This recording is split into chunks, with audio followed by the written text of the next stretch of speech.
ke dalam bangunan ini, dinding-dindingnya telah bercerita lewat untayan ukiran putih sepanjang lebih dari 200 meter.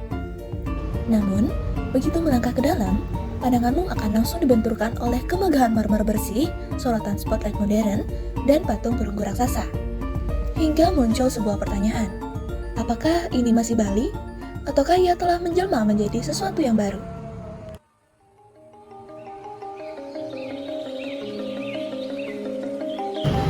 Kami mempersembahkan UC Silvergold, salah satu kawasan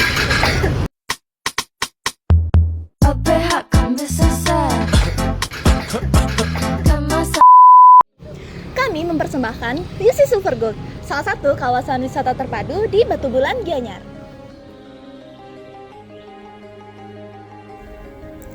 Tempat ini secara harmonis memadukan museum perhiasan perak, galeri, workshop, toko, hingga restoran dalam satu alur pengalaman. Bangunan megah ini awalnya lahir dari sebuah toko kecil bernama Ubud Corner pada tahun 1989 yang didirikan oleh 4 bersaudara asli Bali. Sementara, Museum Naga Sanga Amurwa Bumi di dalamnya baru diresmikan pada November 2018. Hal yang paling menarik adalah tidak ada nama arsitek tunggal yang tercatat di sini, di mana seluruh ukiran megahnya dikerjakan secara turun-temurun oleh para pemahat lokal. Hari ini, kami tidak sekedar ingin menunjukkan fisik dari bangunannya, melainkan mengajak Anda semua untuk membaca makna di baliknya.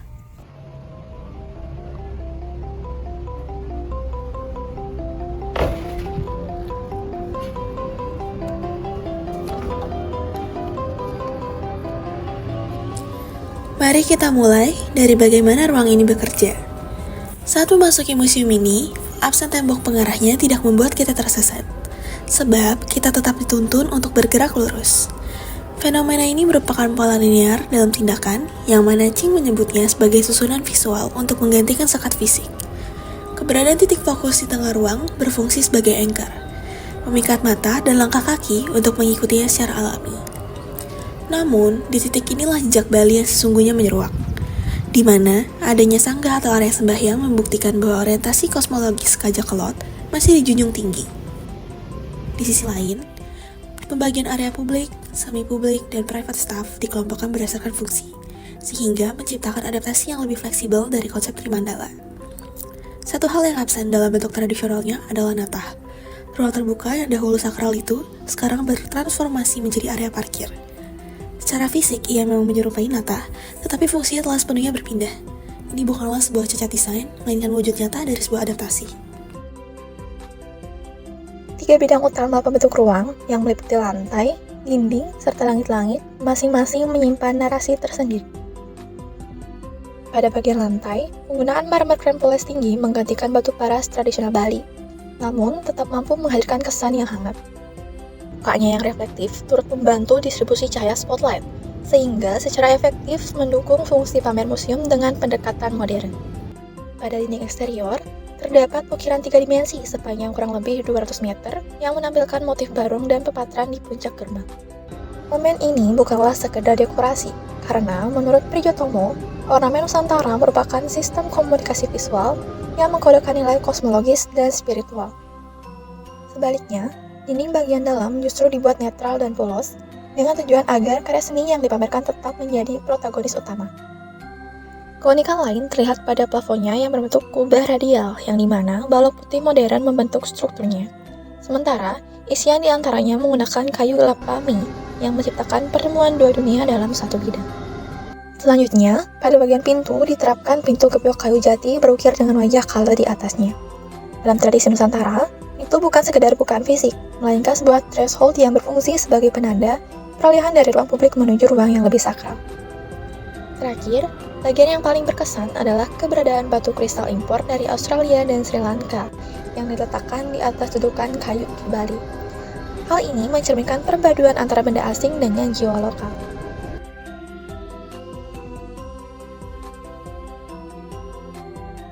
Berdasarkan survei lapangan pada tanggal 17 Maret 2026, kami menilai UC Silvergold menggunakan 16 indikator Bali Index berbobot.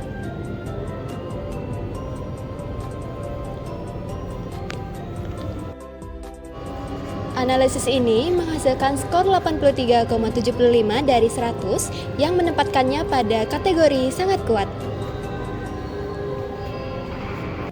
Terdapat 8 indikator yang berhasil mendapatkan skor sempurna, yakni 4 dari 4, meliputi pemisahan ruang sakral dan profan, komposisi massa pavilium, serta kehadiran angkul-angkul dan kori. Selain itu, penggunaan material lokal sebagai bagian integral, craftsmanship lokal, ornamen dan simbol Bali, atmosfer ruang, hingga hubungan dengan komunitas lokal juga meraih poin maksimal. Namun, terdapat 3 indikator kritis yang perlu kita perhatikan bersama. Indikator nata sebagai pusat ruang serta hubungan indoor-outdoor yang mengikuti logika pekarangan Bali hanya memperoleh skor 2 dari 4. Sementara itu, indikator dengan penilaian paling rendah terletak pada dukungan terhadap aktivitas adat yang hanya mencatat skor 1 dari 4. Fakta ini mengindikasikan bahwa identitas Bali di tempat ini sangat kuat secara visual dan simbolik.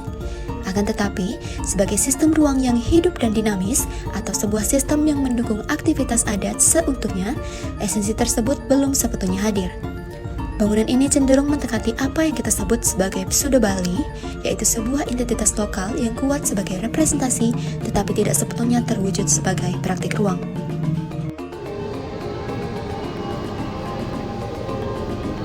Saat beralih ke Modern Index, objek ini mendapatkan skor 77,50 dari 100 dan di mana menempatkannya pada kategori yang sangat kuat.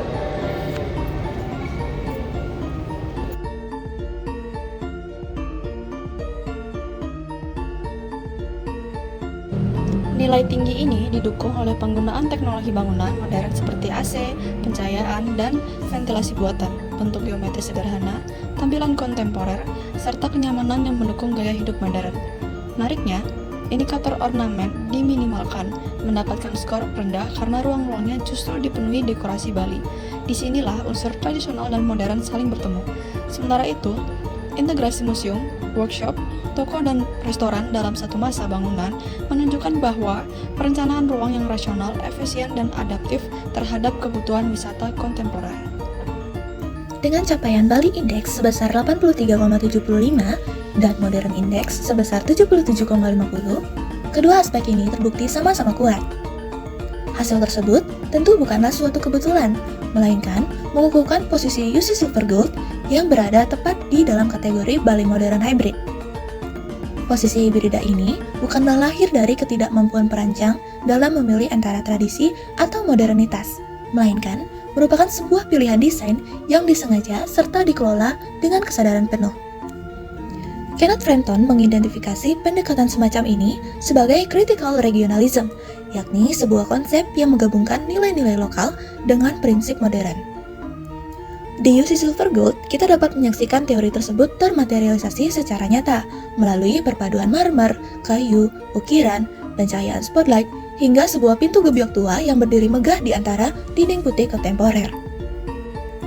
Layaknya perak yang fleksibel untuk dibentuk menjadi apapun tanpa pernah kehilangan esensinya, tantangan desain ke depan adalah menjaga agar identitas budaya tidak sekedar berhenti menjadi komoditas visual di permukaannya saja, melainkan identitas tersebut harus terus berakar kuat sebagai sistem makna dalam setiap pembentukan ruang. Nilai filosofis itulah yang kini sedang diperjuangkan oleh UC Silver Gold, sehingga menjadikannya sebuah objek arsitektur yang sangat menarik untuk dibaca dan dibedah lebih dalam.